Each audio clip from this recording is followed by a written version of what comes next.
Welcome to Athlete's Corner. I'm Gabriella and I'm your strength coach. In this video, we're going to break down the bench press. The bench press is a foundational movement that trains our horizontal pushing. Throughout daily life, you're constantly pushing things. You're pushing doors open, pushing strollers, even pushing wheelchairs. So that's why we train it in the gym, so you could be strong in your daily life too. I'm going to break down this movement into 3 different phases. I'm going to give you a beginner phase, an intermediate phase, and an advanced phase, working up to the barbell bench press. The beginner phase of the bench press is going to consist of a floor dumbbell press. This movement pattern mimics exactly the same movement pattern as a bench press, but has you lying on the ground versus a bench. In this position, while being on the ground, this restricts your upper body range of motion, so it prepares you better to perform a true barbell lift. To start, you're going to need 2 dumbbells. You can start with a weight that is comfortable for you. I would recommend starting with a lighter weight, and you will lie on your back. You lie on your back with 2 dumbbells. You are going to rotate your hands outward. So your elbows and your shoulders are in about a 90-degree position, and your hands are rotated forward into a pronated or overhand grip. You will keep your knees bent and your feet flat on the floor. And from this position, you're going to initiate the lift by pushing your feet into the ground, squeezing your bottom, and then driving those hands up towards the ceiling, and then returning back to the ground. Again, start by pushing your feet into the ground, squeezing that bottom, pushing up, and returning back to the ground. Make sure you are touching the ground in between each rep with the arms, so pressing up and returning straight back to the ground. For the second phase, or the intermediate phase of the bench press, we are now going to move on to a physical bench. For this exercise, we are going to perform a dumbbell bench press, very similar to a barbell bench press, which would be our 3rd phase of the barbell bench press. I'm going to show you the actual setup that you would utilize for a barbell bench press to help prep you for that stage. So in this position, you will have 2 dumbbells. I happen to be very short, and in this position, you want to make sure your feet remain flat on the ground. You can utilize plates or some other object to help make sure your feet are flat on the ground. This works best for those that are shorter or vertically challenged like myself. So you will keep your feet flat on the ground. You're going to scoot your bottom towards the end of the bench, and you will lie flat on your back. In this position, you want to make sure your knees are at a 90-degree angle. Similar to the floor dumbbell press, you are going to angle your elbows outwards at a 90-degree angle as well, with your hands in that pronated or overhand grip.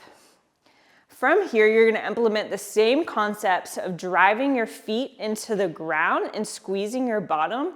With this, you may notice that your back slightly arches off the bench. That is absolutely okay and will actually help you when you start lifting heavier weight. So from this position, your feet are driving into the ground, your bottom is squeezed, and you're driving those arms straight up towards the ceiling and returning back down.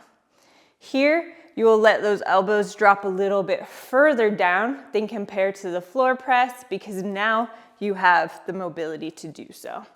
So feet are drove into the ground, pushing the arms overhead and returning right back to that starting position, up and overhead and back down. The final and advanced stage of the barbell bench press is the barbell bench press. So we're going to continue to build on the previous 2 exercises and reach the final product of this bench press. So as we mentioned before, we are utilizing a flat bench. We have our weight plates if your feet do not touch the floor, just to ensure we get our full foot on the floor. So you will start in a position with the barbell on a rig. This may look different for you in different gyms. We have the open rig here. Sometimes they are more structured, so just note that it will vary depending on your gym setting, whether it's home gym setting or a physical gym setting. You will lie on your back and you will position the barbell directly above your eyes. You will grab the barbell on the knurling surface about a thumb's width apart. This will vary person to person. For someone who may have experienced shoulder pain, having a wider grip may be more comfortable, or potentially even a narrow grip. You can also train in a narrow grip position to get a little bit different muscle emphasis, but we can dig into that at a later phase. So ideally, thumbs are on the knurling and your hands are gonna be roughly about shoulder width apart from there, the bar directly over your eyes.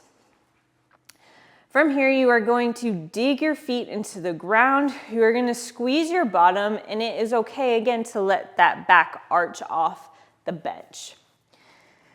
You are going to lift. You're going to be in that overhand grip and what we call a closed grip. So you will be holding that thumb, also known as a hook grip. You will lift that barbell up overhead. From here, it should be directly over your chest. You will then push those feet into the ground, bring that barbell down to the chest, and then you will drive that barbell up. So as you bring the barbell down, you're gonna bring it just underneath that breast line, and then you're gonna come to about nipple line as you come up. So feet are pushed into the ground, driving it just beneath the chest, lifting up just over the chest. Again, right below the chest and just above the chest, maintaining that tension through your feet the entire time. When prepping yourself on the bench, it is crucial to remember the 5 points of contact. So in this phase, we have 5 different points that want to remain in contact with either the ground or the bench throughout the entirety of the lift. So we have our head, our bottom, our left foot, our right foot, and our upper back. All 5 of those points will remain on the bench or the ground throughout the entirety of the lift. We hope this video was helpful for you and that you now understand how to implement a bench press into your own training. Among all the 3 variations we gave you, hopefully you've now found the starting point that you can take to the gym. At Athletes Corner, we are always in your corner. If you have any further questions, please don't hesitate to reach out to us via our contact information below. Happy training!